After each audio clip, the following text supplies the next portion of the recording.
Sejam todos bem-vindos ao canal Cristão do Mundo Real. Nós estaremos aqui mostrando para vocês a realidade e o cotidiano de alguns seguidores de Cristo. E o nosso convidado de hoje é o pastor Valdir. Pastor, muito obrigado por ter aceitado esse convite aí de estar nesse bate-papo com a gente. Olá a você, a todos que estão hoje nos vendo e nos ouvindo. Que Deus abençoe a todos, que Deus abençoe você. Amém, amém. Pastor, só para a gente começar, hoje você é pastor de qual igreja? Hoje eu sou pastor da 5ª Igreja do Evangelho Quadrangular. Em Campo Mourão mesmo? Em Campo Mourão. Em Campo Mourão. Casado? Casado, 3 filhas. Olha. Né? Só menina? Só menina. Tentamos 3 vezes, vi um menino, não veio, eu falei, não, chega, né? Já tá bom. Senão vinha a 4ª menina. Provavelmente. Que legal. Quanto tempo casado já? Olha, agora esse ano vai fazer, agora o mês que vem, faz 42 anos. 42 anos. Ah, e com a mesma mulher. Olha que benção. Isso é importante, né, pastor? E quanto tempo já como pastor? Olha, a minha história é bem... Foi muito rápido o meu chamado. Eu fui para a igreja em 88, me batizei em novembro de 88. Em dezembro de 89 eu já era presidente do diaconato. Quando o pastor chegou para mim e falou assim, pastor Valdir, estava orando e Deus falou que você vai ser o diretor, ou melhor, diretor do diaconato. Eu falei, mas o que é isso? Eu não sabia o que era essa palavra diaconato. Ele falou, não, eu vou te ajudando, você vem, assume o cargo aí, porque era uma assembleia, né? Uhum. Assume o cargo e eu vou te ajudando aí. E eu assumi, sem saber nem o que era diácono, o que era nada. E aí eu fui estudando, fui vendo, ele foi me orientando e aí começou. E logo depois de 2 anos eu já era pastor. Nossa. Eu assumi a cidade de Araruna como pastor titular sem ter a credencial ainda. Eu assumi uns 15 dias antes. Depois de 15 dias que eu fui para a convenção e vim com a credencial. Então você se converteu em 88. 88. Aí em 90 já era diácono. Já era diretor do diaconato, sem nem saber o que era isso. Em 92 já era pastor. Já era pastor. Mas como que funciona a questão do pastor na igreja? Tem um seminário para fazer, um curso? Tem. Na quadrangular você se converte, né? Vai, batizado, recebido como membro e tal. E você fica ali por volta de 2 anos na igreja. Depois de 2 anos você já pode fazer o ITQ, que é o Instituto Teológico Quadrangular. Ah, é próprio da igreja. Próprio da igreja, interno. Aí você faz o ITQ. O ITQ ele tem a duração de 1 ou 3 anos. Por que 1 ou 3? Com 1 ano você já pode ir para a convenção e vir com a credencial de obreiro credenciado. Né? Com essa credencial você já pode assumir uma igreja. E depois você faz mais 3 anos, depois faz mais 1 ano para validar e você sai então com o curso de teologia. É assim que funciona. Aí essa validação é feita na universidade à parte? É? No caso que nós mais conhecemos aqui na nossa região é a Unicesumar. Né? Uhum. Nós fazemos lá. E aí você já sai como teólogo. Que legal! É interessante isso, né? Por ter esses processos, né? Até para a pessoa aprender direito, né? Porque de repente ela é colocada numa função, mas não sabe o que está fazendo. Isso, só que daí continua, né? Tipo uma graduação, né? Você entra como obreiro credenciado, depois de 2 anos você faz novamente uma sabatina, que hoje a sabatina da quadrangular está complicada, é bem difícil. Por quê? Porque você tem que fazer entrevista, tem que fazer teste, você tem que levar uma série de documentos. Você não pode ter o Domini, SPC, Serasa ou tipo cartório de protesto, nada. Então você tem que estar com a vida mesmo ajeitada. Né? Aí você vai para aspirante ao ministério. E aí você fica mais ali uns 2, 3 anos como aspirante, faz novamente uma sabatina para chegar a ser ministro. Quando você recebe a carteirinha de ministro, aí é a graduação maior da Igreja do Evangelho Quadrangular. Olha só! Então não é algo simples, não. Tem um processo. Difícil, muito difícil. Você tem que realmente se dedicar. E mais, você precisa ser indicado pelo conselho da igreja local. Se reúne o conselho aprova a sua indicação. Por exemplo, pessoas que estão fazendo hoje curso estão fazendo ITQ, o ano que vem vai alguns para a convenção. Então tem que fazer uma reunião de conselho e o conselho da igreja local dizer se a pessoa pode ir ou não. Se o conselho não aprovar, falar, olha, não tem um testemunho, não está preparado ainda, então ele não vai. E esse conselho, pastor, a quadrangular tem presbítero? Não. Não, a quadrangular não é nesse sistema aí. O quadrangular está mais para o lado episcopal. Né? Ah, legal. Então ela é constituída do seguinte, tem um conselho de diretor local, que são 5 pessoas mais o pastor, né? Então esse conselho ele tem a função administrativa e também a função de gerenciar nas questões que acontecem na igreja. Por exemplo, a pessoa comete alguma situação que fere lá a profissão de fé, o estatuto, né? Ou até mesmo a palavra de Deus. Então ela é chamada no conselho. Ali o conselho conversa com ela para entender o que aconteceu e delibera a respeito do que deve ser feito. Então esse conselho não é de uma igreja só? É da igreja local. Cada igreja tem o seu conselho. Entendi. Aí nós temos o nosso superintendente, que ele é responsável por várias igrejas da região, e o nosso superintendente tem o presidente do conselho estadual. Então é uma hierarquia que vem vindo, né? E aí a autoridade maior da igreja é o presidente do Conselho Nacional, que hoje é o pastor Mário de Oliveira. É ele que é esse conselho nacional que rege toda a igreja no território brasileiro. Então você tem que prestar contas. Sim, relatórios todo mês. Tem que fazer relatório de membresia, relatório financeiro. E algum acontecimento que também temos que relatar para o nosso superintendente, um problema. Então há uma monitoração muito forte em cima do desempenho da igreja local, que nós temos que estar atento para fazer. Temos também as taxas que nós recolhemos, né? Taxas para a região, que é para financiar o trabalho do nosso superintendente. Temos a taxa estadual, que é também para o Conselho Estadual funcionar, e temos a taxa nacional, que é para o Conselho Nacional. E essa taxa seria como se fosse o dízimo da própria igreja ou não? Não vou dizer assim que seja o dízimo. É realmente está mais perto assim de ser um imposto, né, para que haja o financiamento da máquina toda, né? Entendi. Então essas taxas estão em torno hoje de 3% para cada uma dessas administrações. Que legal, que legal. E pastor, me diga uma coisa, nasceu em Campo Mourão? Nasci em Campo Mourão, Paraná.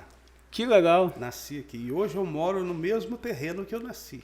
Ah, é? É da família, Mas já estamos vendendo e tal, que é com o falecimento da minha mãe agora. Então nós decidimos vender porque ninguém quer ficar lá, né? Muitas lembranças? A minha mãe ela teve assim como é que eu poderia dizer, uma atuação muito marcante na família. Ela foi uma matriarca assim, muito presente, muito forte. Então, com a ausência dela, a gente não está conseguindo conviver com isso dentro da casa dela. A gente chega assim, você está bem na rua, tá tudo, vai. Quando chega lá, você olha, a ausência é muito, muito forte. Então, nós não temos assim condições. Então, até que a minha irmã, que morava junto com a minha mãe, né, até no último dia morou, ela não conseguiu também. Teve que sair da casa e ir para outro lugar. Né? Que é muitas lembranças, né? Muito forte, né? Muita lembrança. Pastor, e o senhor nasceu no lar evangélico? Eu nasci num lar bagunçado, rapaz. Mas como assim? Mas pensa numa negrada que gostava de fazer festa. Sério? Não tô te falando. Rapaz. Tem muitos irmãos? Somos em 6. Olha, bastante. A nossa casa era o seguinte, Joel. Dava sexta-feira, começava, nós chamávamos antigamente de fervo, né? Começava o fervo. E não era nada programado ou agendado. Não, sexta-feira vai em casa. Não. Nós tínhamos um tio meu que morava nos fundos da casa, ele gostava muito de som, então ele investiu em som, tal. Aí chegava na sexta-feira, mais ou menos, ele já começava a colocar os sons dele ali por volta das 6, 7 horas da noite e o povo ia chegando. Ia chegando, daqui a pouco era, como nós chamávamos antigamente, uma brincadeira dançante. O povo começava a dançar e beber, e aí ia sexta, sábado, e assim foi. Então vocês tocavam o terror? Meu Deus! Pra você ter uma ideia, antes de eu casar, Joel, nós formamos um grupo de dublagem. Só que não era só dublagem, era dublagem e coreografias também, né? Ah. Esse grupo se chamava The Leaders Song, os líderes do som, né? Então e tinha naquele tempo os campeonatos, os eventos, né? Aqui em Araruna. Então nós formamos esse grupo tinha 4 homens, 4 mulheres e mais 2 que dublava, que era minha irmã, né, uma das dubladoras, e uma que chamava Juvelina também, estava no grupo. E aí nós fazíamos as roupas, tudo, e íamos para essas coisas de dublagem. Só que não tinha ninguém ganhava de nós, porque nós se organizávamos muito e dançava, né? Então o povo ia lá simples assim e tal, e nós chegávamos com um grupo organizado, tudo. Tudo a caráter. A caráter, tudo. E era um show. Nós dávamos um show. E era em festa normal? Eram eventos que eles criavam. Por exemplo, hoje, vamos fazer um show de dublagem lá no teatro. Aí convidava as pessoas que quisessem ir lá dublar. E nós se inscrevíamos e íamos. E aí ganhávamos, tirávamos em primeiro lugar. E o que vocês normalmente ali dançavam, cantavam? Os hits do momento ali, né? O som do momento. Hoje eu já nem lembro mais as músicas. Minha irmã gravava, uma vez ela dublou um rock. Um rock, tinha uma parte assim do rock que a pessoa que cantava tremia o corpo inteiro, desde os pés. Ele parava assim e ficava tremendo, sabe? E o som, e a pessoa tremendo. Uhum. Ela fazia perfeito aquilo. O povo ficava abismado. E não tem filmagem disso? Não tem, eu acho que não. Essa hoje é a pastora, né? Hoje ela é pastora. Então nós era do fervo. Era do fervo, era de dançar, era de baile, era Bebia muito, pastor? Olha, o que eu me lembro, eu me embriaguei mesmo uma vez só. Aí, no outro dia, eu perguntei o que aconteceu, o que eu falei. Eu, na época, era apaixonado por uma menina, só que eu não contava para ninguém. E disse que eu falei que eu amava ela, mas disse que foi aquele coisa. Perdeu a casinha. Perdi a cabeça. Aí eu falei, sabe da coisa, nunca mais eu vou beber. Aí a gente bebia assim, mas eu procurei não chegar dentro, né? Porque já por causa disso, temendo o que eu ia falar, né? Porque era muita coisa que a gente aprontava, né? Então eu me segurei um pouco. Mas nós bebíamos. E era regada a bebida nas nossas festas. Então isso foram nós, né? E pelo jeito vocês eram bem unidos. Bem unidos. A nossa mãe, ela nos criou dentro de casa, porque ela teve que trabalhar cedo. Porque o meu pai tinha alguns problemas de bebida e tal. Então faltava muita coisa em casa, né? E a minha mãe começou a ver aquilo, então ela teve que sair. E ela, como não tinha profissão, foi trabalho de doméstica, né? Então ela tinha que sair cedo e deixava os 6 lá. Daí ela dava uma recomendação: olha, vocês não saiam desse portão. Se eu chegar à noite aqui e ver que vocês saíram do portão, aí o couro vai comer. Então nós ficávamos dentro do nosso terreno lá, né? Dentro dos limites. Aí os vizinhos vinham. Então nossa casa sempre era cheia de gente. Mas nós mesmos não podíamos. Teve casa de vizinho que eu nem sabia, nunca soube como era por dentro. E eles eram ali de dentro da nossa casa. Vocês não podiam ir na festa, mas as festas vinham até vocês. Isso. Então criou essa. Acho que foi uma cultura, né? Como é que nós vamos atrair as pessoas até nós, já que nós não podemos ir até elas? Só que nós não tínhamos essa consciência. Né? Então começamos a fazer isso, e brincadeiras, e nós inventávamos uma série de coisas, as pessoas vinham então até nós. Pastor, o seu pai não trabalhava? Ele era servente de pedreiro, foi servente de pedreiro a vida inteira dele. Ele nunca quis ser pedreiro, né? Mas ele tinha muito problema com bebida. Então o que ele ganhava dificilmente chegava até a casa, né? Ficava mesmo para os bares, para as coisas, né? Então nós passamos muita necessidade. Bastante. E a questão da bebida dele gerou alguma agressividade, alguma coisa com vocês ou não? Não, porque quando nós éramos pequenos, nós conhecíamos a chegada do nosso pai, se ele estava embriagado ou não, pela batida do portão. Olha. Naquele tempo era cerca, né? Então tinha um portão lá. Se nós ouvíssemos o portão bater com muita força, ele estava embriagado. Aí a gente já tudo corria para a cama. Era automático, não precisava nem minha mãe falar. Todo mundo já corria para os quartos, se achecava, pagava o que tinha que pagar e ficava quietinho. Aí minha mãe é que sofria as consequências, mas ele nunca foi de agredir a minha mãe. Entendi. Fisicamente. Mas verbalmente era terrível. E vocês ouviam tudo? Tudo. Era terrível. Nunca gerou uma revolta assim? Olha, por incrível que pareça, não. Era para ter gerado. Mas quando eu atingi 12 anos de idade, Joel, eu passei a ser pai do meu pai. Olha. Eu nunca tive assim um pai. Quando eu tive 12 anos, eu lembro que eu cheguei nele e falei assim, pai, vamos ter uma conversa de homem para homem? Com 12 anos. Ele, vai pra lá, moleque, você quer aqui? Eu falei, não, pai, chega aqui, vamos conversar. Porque meu pai e minha mãe já não tinham mais relacionamento de casal, né? Ele dormia lá na sala, lá, minha mãe dormia no quarto. E eu ficava vendo aquilo, né? Eu falei, mas não pode, né? Aí um dia eu cheguei para ele e falei, vamos ter uma conversa de homem para homem. Ele meteu a boca e me falei, não, mas eu vou conversar com o senhor. O senhor quer conquistar a mãe? Você vê, rapaz, eu tinha 12 anos. Quer conquistar a mãe? O senhor não falou para mim que o senhor, quando era mais novo, o senhor se vestia bem, as meninas ficavam tudo olhando, o senhor sempre foi bem alinhado e tal. Que tal o senhor fazer isso de novo? Se arrumar, se ajeitar, o senhor conquista a mãe de novo. Ele, vai pra lá, moleque, não quis saber. Mas eu lembro dessa conversa. E a partir daí, eu que buscava ele nos bar. Quando falava, teu pai tá caído lá na esquina, lá, eu ia lá buscar, eu que levava almoço para ele. Eu passei a cuidar dele. Como eu era o irmão homem mais velho, então minha mãe sempre, vai lá ver teu pai, vai lá buscar teu pai, eu ia. E você nunca sentiu vergonha dele? Não, nunca senti. Porque às vezes tem criança que sente, né? Uhum.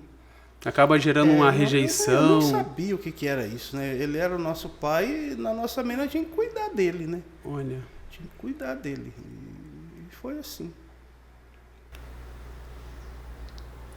Mas foi muito boa a nossa infância, assim, o nosso crescimento, né? Brincamos bastante, se divertimos bastante, né? Mas tinha esses lados, né? Sim. De família que é complicado, né? Mas seus pais, eles se separaram? Nunca separaram. Não? Não. Sempre ficaram na mesma casa, sempre ficaram juntos. Nunca. Eu até questionei a minha mãe, depois que ele faleceu, né? Que ele faleceu em 2007, por aí. Depois, mais tarde, eu questionei minha mãe. Falei, por que a senhora não separou dele? Ela falou assim, olha, ele era o pai de vocês. E eu nunca pensei em tirar o pai de vocês da casa. Olha. Por mais que ele fosse daquele jeito, mas ele era o pai de vocês. Tudo bem. Daí nunca mais falei mais nada, eu entendi, né, a posição dela. É difícil, né? Pensando nos filhos, né? Porque se ela fosse pensar nela mesma... sim. Hoje a maioria dos casais, eles não pensam, né, no que os filhos vão em traumas, em nada, né? Eles pensam na vida deles, né? Querem aquela frase, eu quero ser feliz, né? E aí toma qualquer decisão que não conhece as consequências, né? Não avaliam as consequências. Sim. Né? E a sua conversão, pastor, como que foi? Joel do céu, eu me converti antes de me converter. Oxê! Por quê? Deus me tirou daqui em 2004 e me levou para Rondônia. Rondônia? Rondônia. Eu era serralheiro aqui, né? E aí um amigo ia embora para Rondônia e falou, vamos junto? E eu falei, vamos embora. E fui para Rondônia mexer com serralheria lá. E eu lembro que lá em Rondônia eu morei numa casa e a frente dela era tipo uma rua, né? E aí tinha uma igreja que a frente da igreja era lá na avenida, mas quase dava fundo com a minha casa onde eu morava. E era uma igreja, hoje eu sei, igreja pentecostal, né? Do qual eu sou também. E eu lembro que tinha um pé de abacate na minha casa. E aí caía aqueles abacatinhos pequenos, né, que estavam, e caía no chão. E a hora que eles começavam com aquele fervo, aquela gritaria de oração, né, E eu pegava os abacatinhos, pá, em cima da igreja. Na igreja. Tô te falando. Eu gostava quando o abacate batia no telhado, eles davam aquele quietada. Aí eu ficava esperando. Aí eles começavam de novo com mais intensidade, eu dava. E você tinha quantos anos, pastor? Não, já era homem, já, pai. Eu já estava com 25, 26 anos. Já era casado. Já estava Já, casado? eu casei com 18 anos. Você casou com Já era 18. Uhum. Aí, eles via com mais intensidade, eu esperava um pouquinho, pegava outro abacatinho. E era difícil saber quem era, porque estavam lá do lado da outra avenida. E eu estava desse lado aqui, então, né? Mas o que você pensava, pastor? Esses crentes sem vergonha. Eu não gostava muito. Não é que eu não gostava de crente, mas eu achava que crente era malandro, sabe? Eu achava que todo crente, não crente, pastor, né? Eu achava que todo pastor era malandro. E foi nessa época que a minha mãe começou a frequentar a quadrangular. Aí as minhas irmãs me ligaram lá em Rondônia e falaram para mim, a mãe está indo numa igreja aqui. Eu falei, mas que igreja? Ah, uma igreja de crente. Eu fiquei doido. Não. Falei, mas onde já se viu? Aí eu, coitada da minha mãe, eu liguei para ela, falei, mãe, a senhora tá indo na igreja de crente, mãe? Isso aí é tudo malandro, mãe. Só estão atrás do dinheiro da senhora, isso aí a senhora não tem a igreja da senhora para ir? Vai na igreja da senhora. Ah, meu filho, mas está sendo tão bom. Ela falou isso para mim. Está sendo tão bom. Eu falei, mas mãe, não, cuidado com esse povo aí. Então eu tinha assim pastor como se fosse um bandido. Um bandido. Tanto é que eu relutei, Joel, para ser pastor. Mas olha, foi muito difícil. Então, lá em Rondônia, eu descobri que a minha mãe estava vindo na igreja, repreendi ela e tal. E aí ali começou a minha conversão, em Rondônia. Eu fali lá, de uma maneira terrível. Tive que mandar minha esposa vir para cá, para Campo Mourão. E passou necessidade? Eu não cheguei a passar necessidade, né? Mas privações, muita. Aí eu vim para cá quebrado. Vim quebrado aqui para Campo Mourão. Arrumei emprego, comecei a trabalhar, fui ajeitando a minha vida, mas moído, né? Assim, uma situação complicada. Então, por isso que eu digo que ali começa a minha conversão. Uhum. Né? Não veio pela palavra, veio pela dor, pelo sofrimento. Começou pelo ataque de abacate na igreja. E acho que Deus olhou aquilo lá e falou assim, deixa comigo.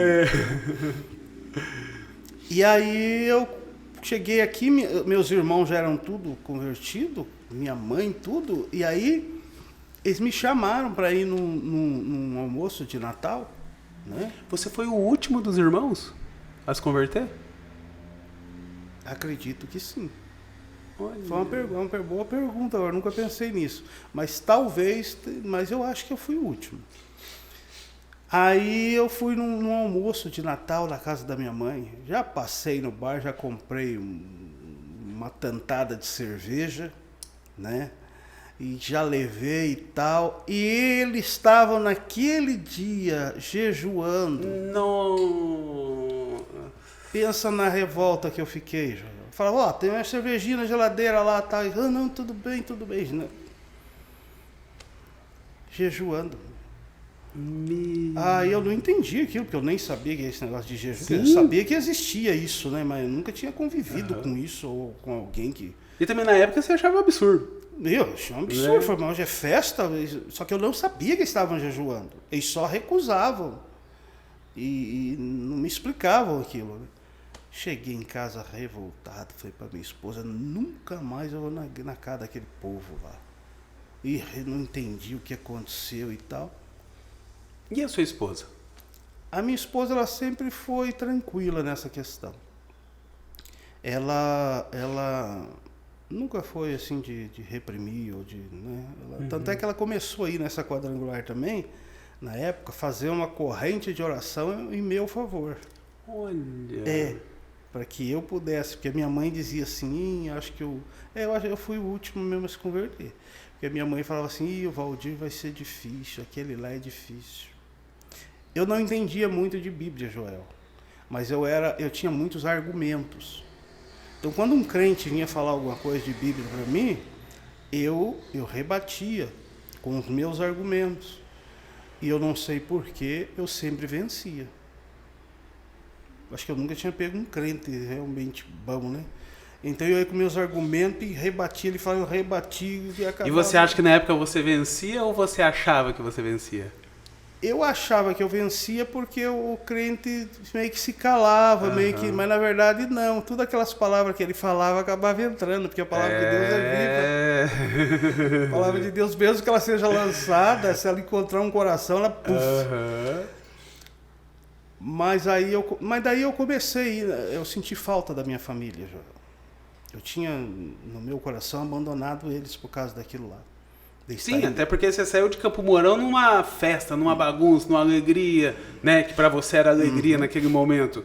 E aí quando você voltou, não... Tava aquela situação totalmente mudada. Eu falei, não, mas não pode isso. Mas daí eu, por falta da minha família, eu comecei a frequentar a igreja de vez em quando. Eu ia, né, quadrangular, algum amigo chamava, eu ia. Mas o fato realmente marcante na minha vida foi quando eu estava conversando com um amigo meu. E ele falou, aí ele me fez uma pergunta, e aí, você está indo na igreja? Eu falei, tô indo. E como é que tá? Eu falei, sei lá, não estou sentindo nada não. O dia que eu senti alguma coisa, mas até agora não estou sentindo nada não. Que eu ia mais assim para satisfazer minha família, para me enturmar, né? Aí chegou o outro, ouviu isso, chegou o outro e falou para mim assim, tá escrito na Bíblia que a salvação não é para aquele que quer, nem para aquele que corre atrás, mas é para aquele que Deus se compadece. Joel do céu, foi como se me desse um murro na cara, porque eu me sentia de Deus. Eu sentia que eu era de Deus e que eu e Deus era chegado. Aí quando ele falou isso aí, falou, pô, tô indo na igreja, não sinto nada. Eu olho as pessoas chorando lá, batendo no pau, dá até vontade de rir. Eu falei, mas que esse cara tá assim, tem sentido um negócio desse? E você não se assustava com o fogo?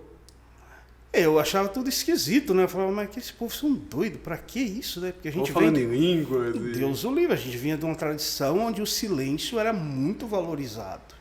A atenção, né? Ao que estava sendo dito lá na frente, os cânticos sempre numa tonalidade e tal. Ali eles gritavam e pulavam, eu falava, mas isso é uma bagunça esse negócio aqui, onde tem Deus aqui? Aí o rapaz falou essa palavra para mim. Aí me levou a pensar. Aí eu cheguei, mas eu vou na igreja, não sinto nada. Quer dizer que Deus não está se compadecendo de mim? Tipo, nós somos chegados. E aí, como é que é, né? Aí eu mudei a minha postura. Porque quando o pastor falava assim, vamos colocar em pé, eu falei, mas para que ficar em pé, meu Deus do céu? Sentado não vai ser a mesma coisa? Eu era o último a me levantar, Joel. Não. E ainda com uma cara pro pastor, hoje eu sinto... Falei, meu Deus, que dó do pastor. Uma cara olhando para ele, condenando aquilo, para que ficar em pé? Bater palma, então. Abraçar o irmão, então. Deus, vamos cantar um carinho, batendo palma. Falei, mas meu Deus, para quê? Não batia, eu cruzava os braços.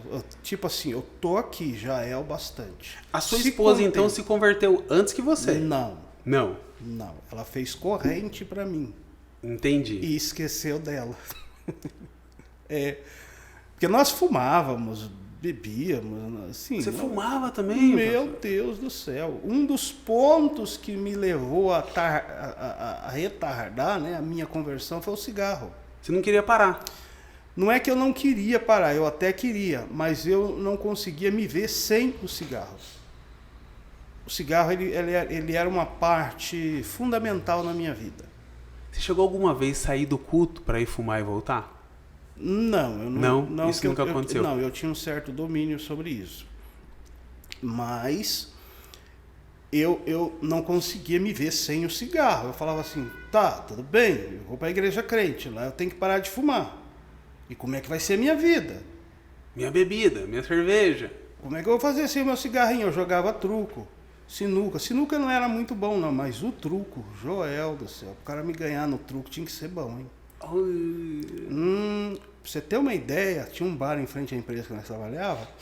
Chegou no sábado, assim, o dono do bar chegou para mim e falou assim, Valdir, você tá aqui com 11 litros de vinho ganho aqui, como é que nós vamos fazer com isso? 11 litros de vinho que a gente jogava valendo vinho, cerveja e tal. E eu fui jogando durante a semana e fui acumulando lá no bar. Tinha 11 litros de vinho para mim tomar lá. Falei, como é que eu vou beber isso aí, né? Eu nem sei como é que foi o desfecho desses 11 litros de vinho, eu não sei. Nossa. Mas eu era muito bom no truco e tal, e aquela coisa toda, mas o cigarro era... Tá jogando truco, fumando, tá em casa, toma um banho, sai do banheiro, acende um cigarrinho, toma um cafezinho, cigarrinho, almoça, dali a pouco um cigarrinho, e antes de dormir um cigarrinho. Eu falei, como é que eu vou fazer sem cigarro? E sua esposa fumava também? Também. Falei, não dá não. Eu não tenho, nem passava pela minha cabeça largar do cigarro. Por causa dessa dependência, né, química e emocional também. E nessa época você já tinha todas as filhas? Não, eu tinha duas. Tinha duas. Tinha duas filhas. Não, tinha só uma, que era a Leidiane. Só uma. A Leidiane, nós ficamos 6 anos só com a Leidiane, depois que fomos ter as outras. Entendi. Então só tinha a Leidiane nessa época. Então esse conflito muito grande por causa do cigarro. Mas quando o rapaz me falou essa palavra, que a salvação não depende de quem quer, nem de quem corre, mas daqueles que Deus se compadece, isso tocou muito forte em mim. E eu era meio tinhoso, né, assim, né, meio... Falei, mãe, então eu vou fazer Deus. Se Deus não se compadece de mim, Ele vai se compadecer. Tipo assim, não? Desafio. Deus vai me amar. É um desafio. Quem Deus pensa que é? Ele é quem para não querer eu, né? Aí eu falei assim, não, ele vai se compadecer de mim. Eu falei, então, mas eu vou ter que mudar. Isso a consciência minha, você vai ter que mudar, cara. Você não levanta lá a hora que o pastor pede, não bate palma, não canta os cânticos, não ora lá, você nem sabe orar. O que você quer? Eu pensei, então eu tenho que mudar. Eu fui nas minhas irmãs e falei assim, vocês têm letra dos cânticos que vocês cantam lá? Ela falou, tem algumas aqui. Eu falei, passa para mim ir aprendendo. Aí peguei algumas que eles me deram lá e fui aprendendo em casa. Aí mudei a minha postura nos cultos. O pastor falava, vamos colocar em pé. Eu era o primeiro. Tipo assim, quero ver se ele não vai se compadecer de mim. Sabe, tipo um desafiando, assim. Né? Aquilo que você falou, o que você pensa que você é, né? Vamos colocar em pé. Primeiro eu colocava em pé. Vamos bater palma. Meu pai. E fui aprendendo os cânticos e fui aprendendo a orar. E eu fui mudando sem perceber. Deus foi fazendo uma obra dentro de mim. Quando eu dei por mim, eu praticamente já era um crente. Eu já cantava, eu já orava, eu já participava do culto e tal. E aí, numa quarta-feira, eu já tinha ouvido essa palavra muitas vezes, Joel. Aí o pastor falou assim, vamos ler aqui Mateus 11, 28. Vinde a mim todos que estáis cansados e sobrecarregados, e eu vos aliviarei. Quando o pastor falou essa palavra, que eu já tinha ouvido muitas vezes, mas o meu coração estava fechado. Mas quando ele falou essa palavra, aí as lágrimas desceram. Falei, eu estou cansado. Eu estou sobrecarregado.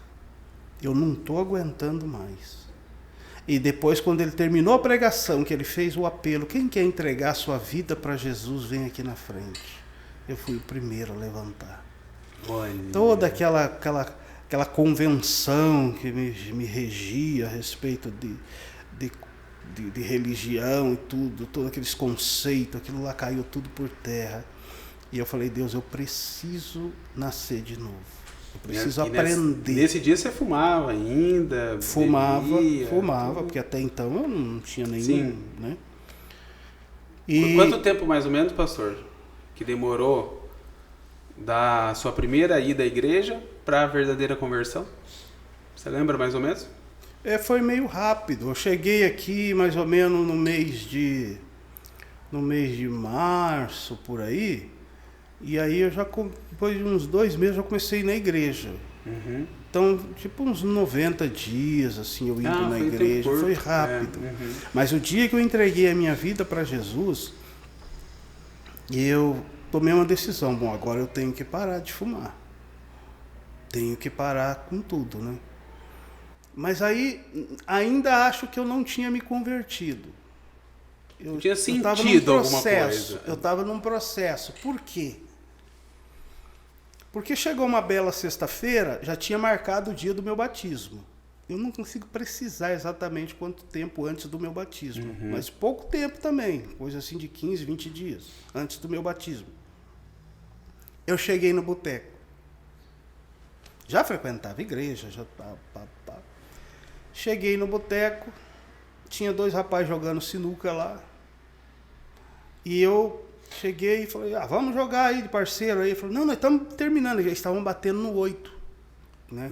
Tentando matar o 8. Os 2. Daí já tinha o outro lá, vamos nós 2, Valdir, contra esses 2. Beleza, tal. Aí o cara já tomando, vem uma cerveja, 4 copos. Normal. Tomou? Não tomei. Ah, tá. Na minha mente tava assim, não, depois que eu batizar, eu paro. Aí é outra coisa. Né? Tava tranquilo ali, ia tomar cerveja, bater o sinuquinha. Não, meu batismo não chegou ainda. Né? Então não tem nada a ver ainda. Só que ali, Joel, eu não sei precisar. Alguém falou assim, eu ouvi uma voz, eu não ouvi voz, eu senti algo dentro de mim falando comigo mesmo. O que você está fazendo aí? Eu falei, vou bater um sinuca aqui, me diverti um pouquinho. Sai daí agora. Eu ignorei a primeira vez. Ignorei. Falei, é coisa da minha cabeça. Isso é bobeira. É a abstinência de cerveja. Dali a pouco aquele sentimento, aquela voz, eu não sei o que é, até hoje eu não sei o que é. O que você está fazendo aí? Tipo, mas para de me encher as paciências, né? Eu só vou bater um sinuquinho aqui e aí acabou, quando eu me batizar, porque eu sabia que era coisa relacionada a Deus. Eu sabia, tinha consciência disso, mas não sabia o que era. Sai daí agora. Aí eu comecei a ficar preocupado. Falei, mas que negócio é esse, né? E eu olhava a cerveja e aqueles homens não terminavam de matar aquele 8. Aquele 8 ficava na boca, ele batia, o 8 saía. E nada de acabar aquela partida. E aquela coisa acontecendo dentro de mim, aquele conflito, aquela coisa. Aí pela terceira vez, o que você está fazendo aí?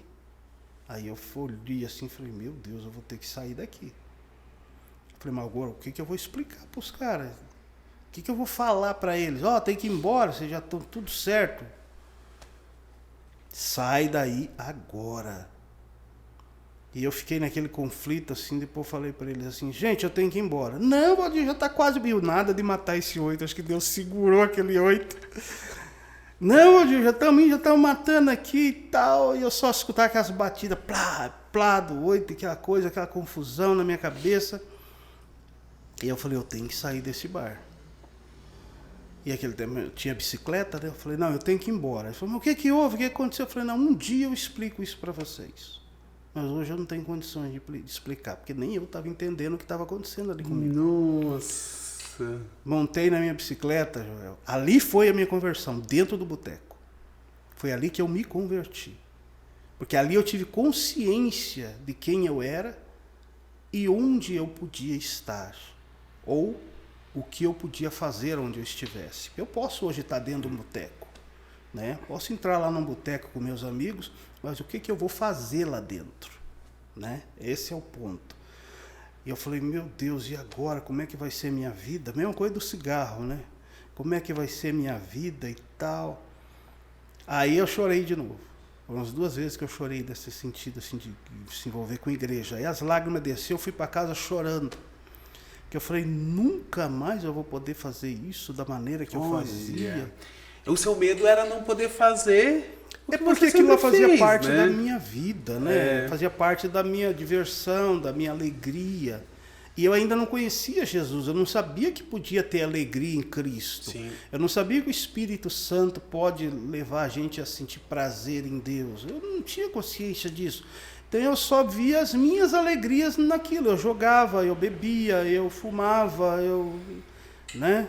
Era isso que eu fazia. Fora daquilo eu trabalhava e tinha minha família para cuidar.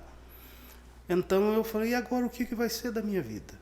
Eu não sabia que Jesus pode proporcionar muito mais do que um cigarro, muito mais do que uma bebida, do que uma embriaguez. Deixa eu te fazer uma pergunta antes da gente continuar. Alguma vez você teve alguma atitude diferente com a sua esposa, por causa de bebida e cigarro? Olha, não, nunca tive assim. Eu e minha esposa sempre nos demos muito bem assim. Ai, que bom. Tínhamos e temos até hoje as nossas divergências, aham. né? Mas a gente se respeita, nós sempre se respeitamos muito, né? Então a gente mede as palavras, vê. Então, por isso que nós estamos há vai fazer 42 anos esse ano que nós estamos juntos. Eu casei com 18 anos, né? Então, Quando você casou, né? Quando você ia beber, fazer essas coisas, às vezes você não pensava, será que eu vou ter a mesma atitude que meu pai teve? Será que eu vou ser igual? Ou eu quero ser diferente? Isso nunca passou na cabeça. a minha mãe sempre falava: "Mas cuidado aí que vocês vão pegar a herança do seu pai." Mas a gente ouvia aquilo lá e, mas que herança, né? Beber, tranquilo, não tem problema. E não tínhamos, assim, consciência pesada ao beber. Entendi, Mesmo entendi. tendo aquela experiência, né, com o nosso pai. Mas nós achávamos que fazia parte da vida aquilo. Uma pessoa, ela come, ela bebe, ela toma banho, ela fuma, normal. Na minha mente isso era normal. Então eu tive problema. É como se aquilo fosse a realidade do mundo mesmo. A realidade era aquilo ali. Você vai Entendi. trabalhar, você vai lutar, você tem o seu momento de beber, você tem o seu momento de sair, né?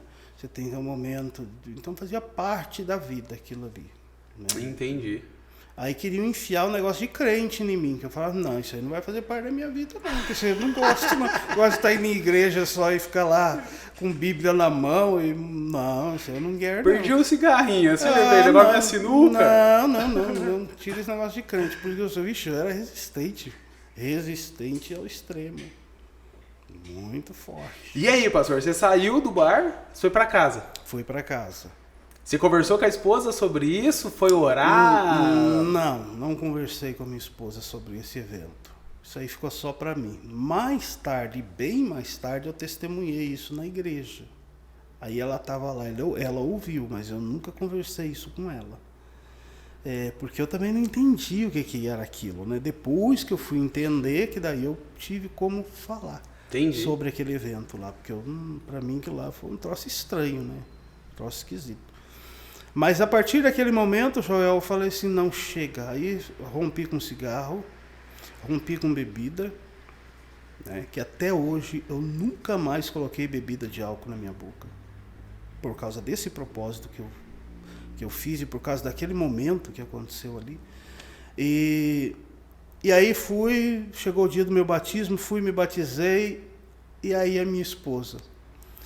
Ela chegou lá, viu eu me batizando, tudo certinho, e ela ainda fumava, ainda bebia, não bebia assim, mas... Sim. Né? E ela estava na vida normal dela. Aí ela me vê eu me batizando, e vê que eu não fumei mais. E eu peguei uma carteira de cigarro, porque naquele tempo eu fumava Minister, que era durante a semana, eu fumava Minister. Final de semana, eu comprava aquela carteira de cigarro Reutemann. Ela vinha numa caixinha. É mais chique. Era só pra top. Minister já era pra top, né? Nem Hollywood eu gostava. Eu falava: não, Hollywood não, mas é Minister. E no final de semana era Reutemann. Comprava aquela caixinha e ia pra... E o quê? Uma carteira por dia? Mais ou menos isso. Olha. Mais ou menos isso. Todo dia tem que ter cigarro. Deus o livre se não tivesse cigarro. Não podia faltar arroz, feijão, o que fosse, mas o cigarro não.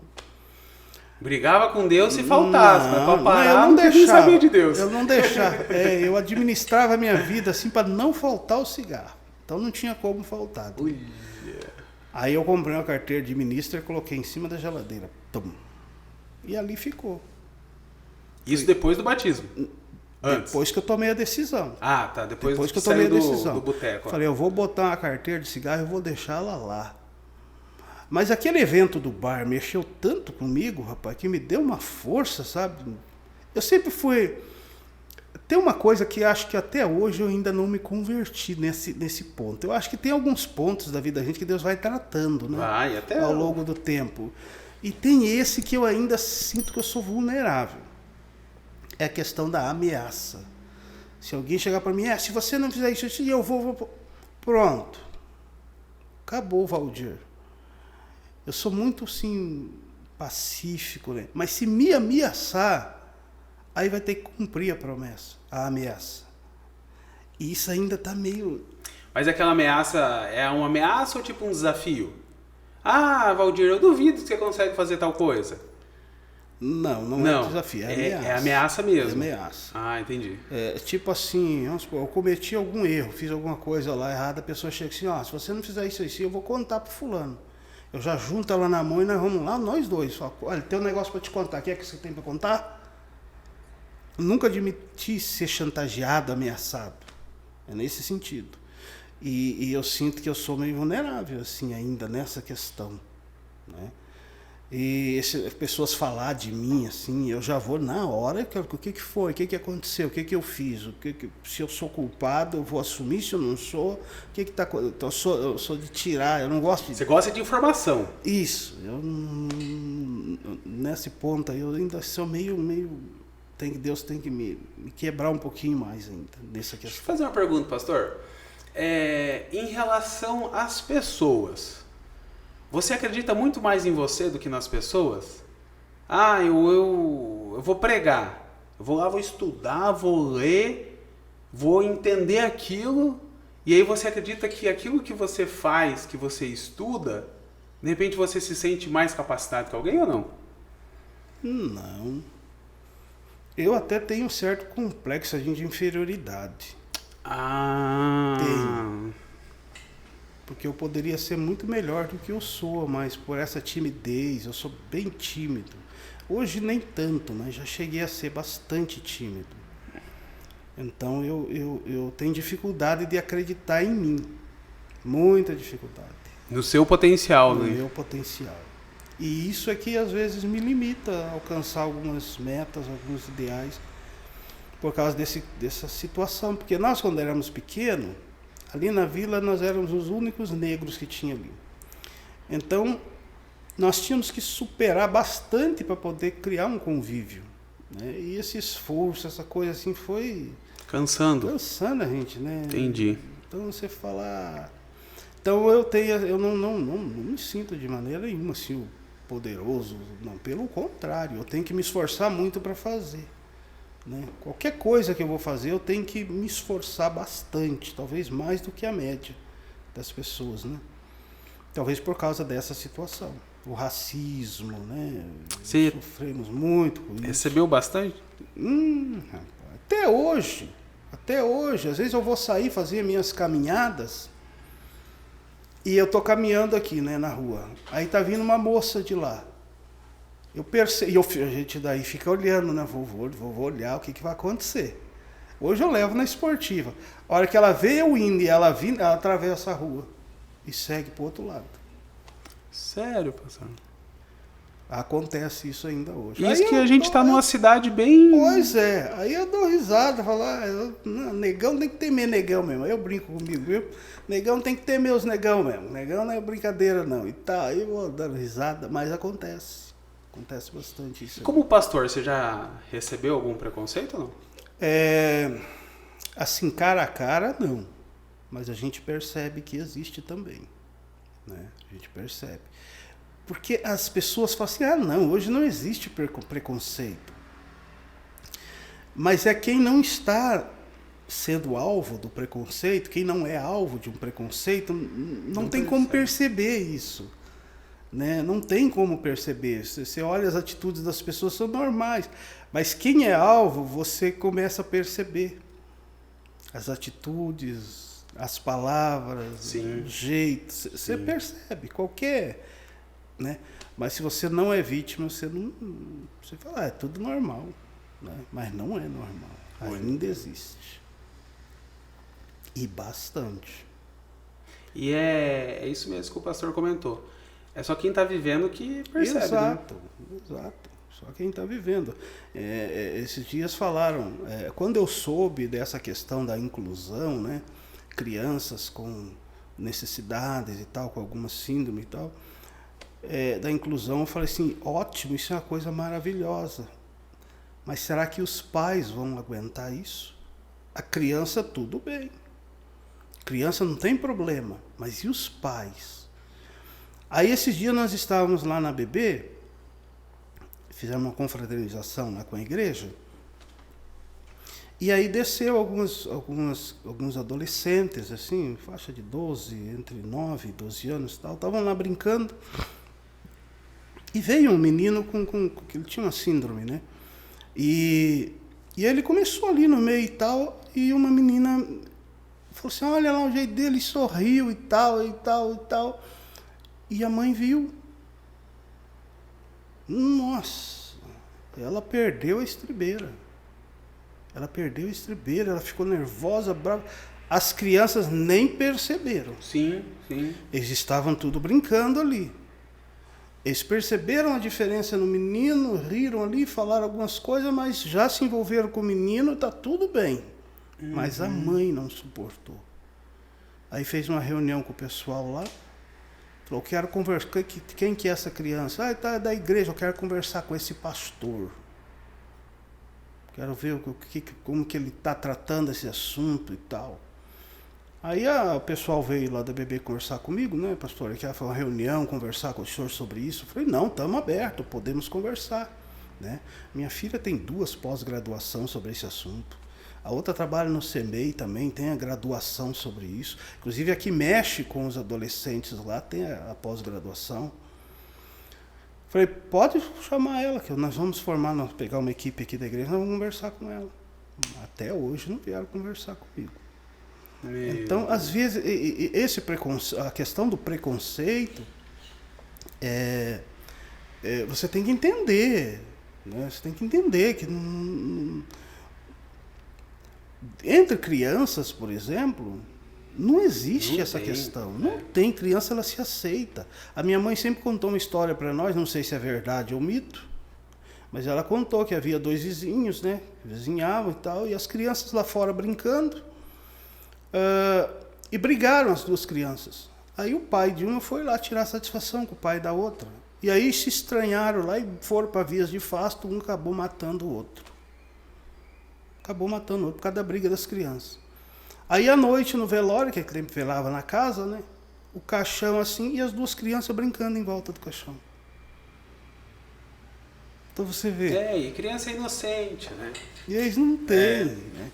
Então tem que entender. E a maioria dos negros hoje, eles conseguiram entender essa questão do preconceito. Então eles sabem lidar mais maturidade com isso, né? Então não é tanto aquela coisa lá de antigamente. Tá? Hoje a gente já sabe dar a volta por cima, né? Mas existe, infelizmente. Se vai acabar a gente não sabe, né, pastor? Esperamos que tentar sim, fazer alguma coisa diferente, né? Mas... Esperamos que sim. E aí, pastor, cigarro em cima da geladeira? E ficou lá. Nunca mais precisei daquilo. Nunca mais? Aquilo foi o basta e... Nunca mais botei um cigarro na boca, no dedo, nunca mais. Minha esposa acabou fumando aquela carteira de ministra, porque ela fumava ainda, aí ela ficou naquela luta, né? E agora eu fiz a corrente para ele ir para Deus, agora ele está lá na igreja e eu estou aqui. Aí ela se apurou, mas também conseguiu largar do cigarro, de tudo, e se batizou também. Essa história aí, rapaz, da nossa vida. Ô pastor, e como que o senhor foi como pai? Olha, como eu não tive um pai, e a minha mãe foi bastante ausente por causa do trabalho que ela tinha que trazer comida para casa, né? Tanto é que no dia de pai e dia de mãe, nós comemorávamos com ela o dia da mãe e comemorávamos com ela o dia do pai. Dia dos pais, porque ela foi para nós os 2, né? Então eu não tinha muito a oferecer. O que eu tinha a oferecer era procurar orientar, né? Procurar proteger, né? Minhas filhas. Então, talvez até essa proteção foi até demais, né? Que as minhas filhas, por exemplo, nunca dormiram fora de casa. Eu nunca deixei isso acontecer. Por também, medo? Eu não sei, porque é por fato delas serem meninas, né, e ficar longe de mim, eu não proteção sabia. Mesmo. Eu não sabia o que podia acontecer. Tipo assim, eu não vou estar poder proteger elas, muito longe de mim, passar a noite inteira longe de mim. Como é que eu vou fazer, né? Então, também elas nunca chegaram a pedir assim, pai, posso dormir na casa? Nunca chegaram também. Talvez com elas também não sentiram essa necessidade. Você vê, eu morava no fundo da casa da minha sogra. Minha sogra morava na frente. Elas nunca dormiram uma noite sequer na casa da minha sogra. Olha. Nunca. Então, né? E aí a gente procurou orientar, né? Mas nunca forçar. Deixa eu fazer uma pergunta, pastor. A gente fez um podcast com a sua filha aqui também, né, cara? Com a mais velha. Já faz um tempo já, né, Danilo? Quanto tempo, mais ou menos? Não, foi os primeiros. Foi, né? Já faz quase um ano já, né? E ela comentou que ela engravidou antes do casamento. Aham. E na época o senhor já era pastor. Sim. Como foi para o senhor saber disso? Porque assim, eu acredito, né, pela tua história, que o senhor teve relação antes do casamento. Uhum. Né? Até porque não conhecia, na época, Só Cristo. farra. Isso era normal. Também. Era normal, o mundo que você vivia era normal, tudo. E aí acontece isso com a sua filha. Como que foi? Olha, foi um baque tremendo. Primeiro a gente se sente traído, né? Me traiu, isso aqui e tal. Mas como eu já era pastor de uma certa maturidade, né? Assim, em termos de... E já tinha tratado problemas desse tipo, né? Então eu não podia agir com uma pessoa que era de fora de uma maneira e com a minha filha de outra, né? Então, aí eu peguei e sentei com ela e conversei com ela. Falei, olha, filha, infelizmente aconteceu, não era para acontecer, mas você não é obrigada a casar. Você não é obrigada a casar. Você fica em casa, nós vamos cuidar dessa criança, vamos dar tudo o que ela precisa, cuidar de você, mas não case por causa disso. Não, pai, mas eu quero casar porque eu gosto dele e tal. Eu falei, bom, então tudo bem. Inclusive, no dia do casamento dele, eu falei, filha, você está consciente? É isso mesmo que você quer?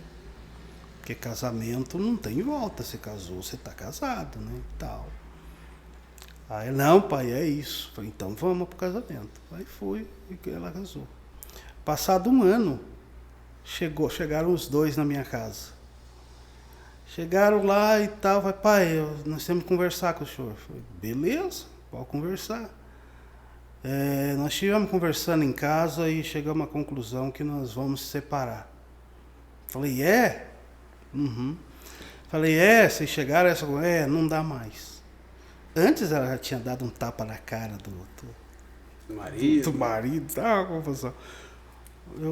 Eu nem lembro o que eu estava fazendo, eu estava fazendo alguma coisa em casa. Falei, então tá bom. Então fala o seguinte, vem comigo aqui. Peguei os dois, levei os dois lá na casa deles, entramos para dentro, acho que eles acharam que o pai vai entrar agora, vai sentar, vai falar com nós, né, e tal. Quando eles entraram para dentro, eu fiquei na porta assim, falei, bom, agora vocês fazem o seguinte, sentam lá, outro aqui, vocês se conversam e se ajeitam, porque casamento é para a vida toda, não tem mais separação. Até mais, estou indo embora. E caí fora. Se mandei para casa, deixei eles lá. Então, até hoje casado. Chorou a hora que saiu de lá ou não? Eu? Não. Ficou tranquilo? Fui tranquilo, né? Porque eu tinha falado para ela antes, né? Você não é obrigada a casar. Pode ficar aqui, nós vamos cuidar dessa criança, vamos cuidar de você, não tem problema nenhum. Mas se casar, é para a vida toda. E como que você se sentiu, pastor, em relação ao teu ministério? Porque assim, não em relação a você, na verdade, né, e a família, mas as pessoas. Teve algum julgamento em relação a isso? Julgamento, como assim você diz? Filha do pastor, né? Não pode acontecer, porque normalmente é assim, as pessoas olham para os pastores e ele não pode errar, né? A família não pode errar, não pode acontecer nada, é como se ali fosse tudo perfeito. E aí um errozinho que tem, já condena, né? Isso, mas é essa a questão. Quando eu não era crente também, eu ficava olhando para os crentes. Justamente para isso, para encontrar algum argumento que justificasse a minha rejeição a ser crente. Isso. Olha lá, é crente, olha lá. O que adianta? O que adianta eu ser crente? Não, eu vou continuar fazendo o que eu estou fazendo, olha lá. Então é difícil. Ninguém tacou abacate no senhor? Não, até hoje não. Mas eu ainda tô, como diz, com essa dívida. Mas não tá caro. Mas é difícil, Joel. Talvez essa seja a parte mais difícil do pastoreio, é você manter o testemunho. Isso torna muito pesado. Porque você sabe que qualquer coisa que você fizer e pode contaminar tanto os que são da igreja quanto os que estão fora. Então isso é uma carga muito pesada. E também os filhos recebem essa carga. Filho de pastor, eu dou graças a Deus por eu não ter sido filho de pastor. É pesado, né? Eu falo para você uma coisa. Talvez, não sei se as pessoas vão entender o que eu vou falar para você aqui agora, mas eu preferiria ser filho de um bêbado do que filho de um pastor. Porque o filho de um bêbado, ele não carrega essa cruz de ser perfeito, de dar um testemunho. Ele vive uma vida tranquila. Já o filho de um pastor, não. Ele também herda esse fardo do pastoreio. Que eles olham para o filho do pastor e aí tentam, através do erro do filho do pastor, justificar os seus próprios erros. Ah lá, é filho de pastor, agora vem querer julgar a mim? Então, ser filho de pastor eu acho que é mais pesado do que ser pastor. Eu penso isso. Até porque o pastor em si, ele já tem a consciência, né? Já tem a consciência. Já tem experiência. O filho não. Ainda ele está, de repente, ali na juventude, na adolescência. E o pastor já renunciou a todas essas coisas, né? Ou pelo menos ele está num processo bem avançado de renunciar às coisas do mundo, às coisas que dão prazer. Já o filho do pastor, ele vem e ele está vendo tudo isso, está vendo os amigos. Nós vamos sair para beber, nós vamos sair para dançar, nós vamos sair para isso. Ele fica olhando assim, quer dizer, eu não tomei consciência de renunciar a tudo isso. Agora, você imaginou viver numa vida no meio de pessoas que é natural fazer algumas coisas. Sim. E ele ter que renunciar a isso sem entender ainda o real motivo, né? O motivo. Aquele assunto que eu estava falando da escola, né? Você, pai, fala, você tem que ir na escola, mas a criança não sabe que ela tem que ir para a escola para pegar uma formação, para ter um emprego melhor, um salário melhor. Ela não sabe disso. Para ela, a escola é um castigo. Quando fala para uma criança, você tem que ir na escola, ela fala, mas por que você está me punindo? Ela não tem a consciência que o pai tem. Então é difícil, a mesma coisa é o filho do pastor. Ele ainda não tem consciência de tudo isso. Mas por que eu vou renunciar? Só porque meu pai é pastor? Eu não sou pastor. Agora eu tenho que também... É difícil. Eu tenho muito assim... Muitos sentimentos por filhos de pastor. Porque é uma carga, é um fardo bem complicado. Pastor, estamos chegando aqui na reta final já. Não, vamos ficar o dia inteiro aqui. Senão aí vai 10 horas, 12 horas e a gente tá aqui conversando, porque história tem, né? Meu Deus. E não acaba, né?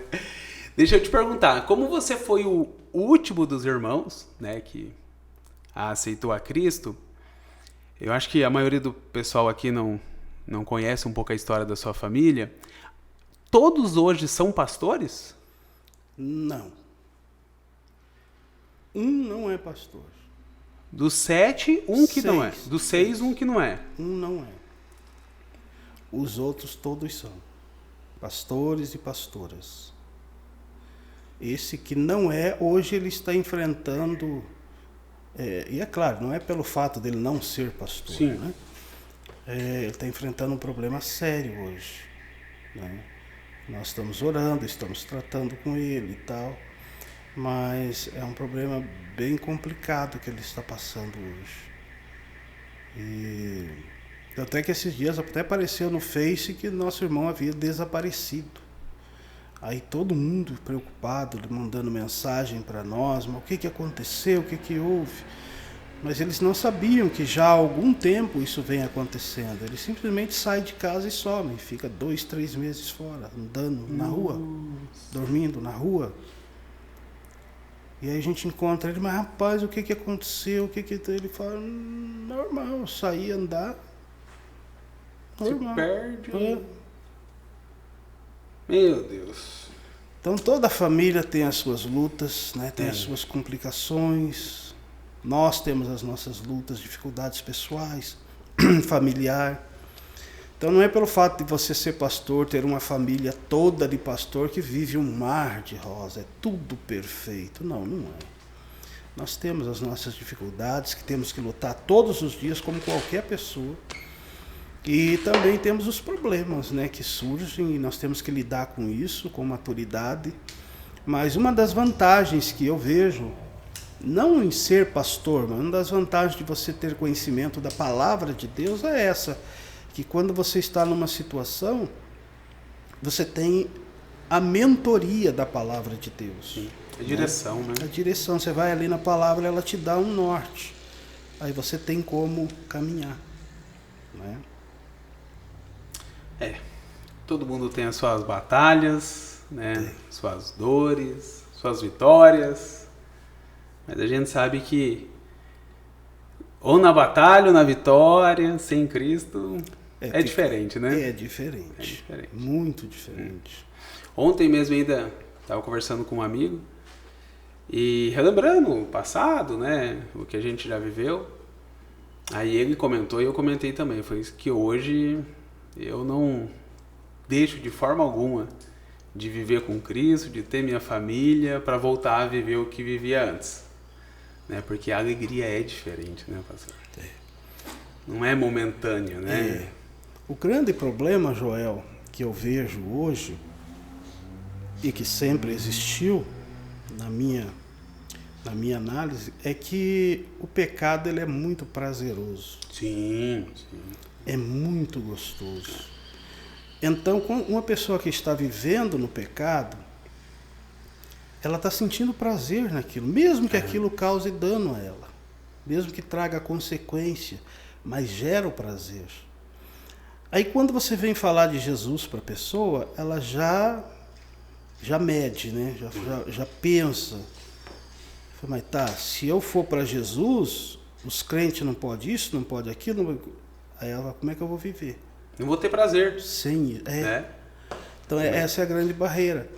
Mas só que ela não sabe ainda, e nem tem como, através do evangelismo, você passar isso para a pessoa. Sim. Como é que você vai passar? Uma vez eu vi uma frase muito interessante, que ela diz assim, quando nós sonhamos colorido. Mas quando nós contamos o nosso sonho, quem está ouvindo vem em preto e branco. Não tem o deslumbre que nós tivemos no nosso sonho. Por mais que você tente, ela não vai conseguir. Né? Então é a mesma coisa, é a palavra. Hoje você vai pregar a palavra de Deus para uma pessoa, inclusive quando você fez a pergunta no início, quando o senhor se prepara para ir pregar, como é que eu estava percebendo, entendendo dessa maneira. Será que essa palavra vai convencer a pessoa? Será que essa palavra vai ter poder de fazer a pessoa entender o que você está pretendendo, né? Porque o evangelho, quando você leva o evangelho para uma pessoa, você tem uma expectativa, gera uma expectativa para você, mas é aquela do sonho. Eu estou vendo tudo colorido, tudo lindo, Jesus é lindo, tudo é bonito, tudo é perfeito, mas por mais que eu tente falar isso, ela vai ver um troço preto e branco, sem graça. Então, se não houver ali a cooperação do Espírito de Deus para convencer, só que aí que eu entendo dessa maneira, talvez outros teólogos entendam de outra. Se a pessoa não permitir, ela vai continuar vendo em preto e branco. Ela não vai conseguir deslumbrar o que o Evangelho pode fazer na vida dela, porque ela está fechada. Eu vejo isso comigo, o que aconteceu comigo. Enquanto eu permaneci fechado, ignorando, criticando, vendo qualquer situação, falando, para que aquilo, enquanto eu não permiti que o Evangelho entrasse dentro de mim, eu não via, não conseguia ver o Evangelho como uma pessoa evangélica vê. Mas quando eu me permiti, quando eu deixei o Evangelho entrar, Aí eu comecei a ler, aí eu comecei a chorar, aí eu comecei a querer pular, comecei a gritar, comecei a querer falar em línguas, aí começou o processo. É aquela palavra lá de Apocalipse 3:20, eis que estou à porta aí, bato. Jesus só pode bater. O abrir a porta é cada um de nós. É isso mesmo, pastor. Pastor, obrigado, tá? Obrigado por ter aceitado esse momento. Testemunho muito bonito mesmo, né? É bacana a gente ver assim a dificuldade que foi até a sua conversão, você aceitar o preconceito que você tinha também, né, com os cristãos. Muito. E estar hoje na posição que o senhor está, passar pelo que passa também como pastor, né? A gente relatou uma situação que foi da sua filha, mas a gente relatou porque é algo da sua casa, a gente pode relatar, mas quantas coisas que não passa, né? E que Deus possa abençoar, continuar abençoando a sua vida, que o seu ministério continue aí crescendo. Não em relação ao seu ministério, mas seu ministério é o reino de Deus, né? E que ele possa crescer, alcançar mais pessoas, que esse testemunho possa ajudar algumas pessoas que às vezes, né, estão com alguma barreira, alguma coisa de chegar a Deus, de sentir ali o abraço de Deus, de sentir, né, aquele conforto, aquele carinho, que a gente sabe que amar a Cristo, amar a Deus é algo muito bom, muito prazeroso, né?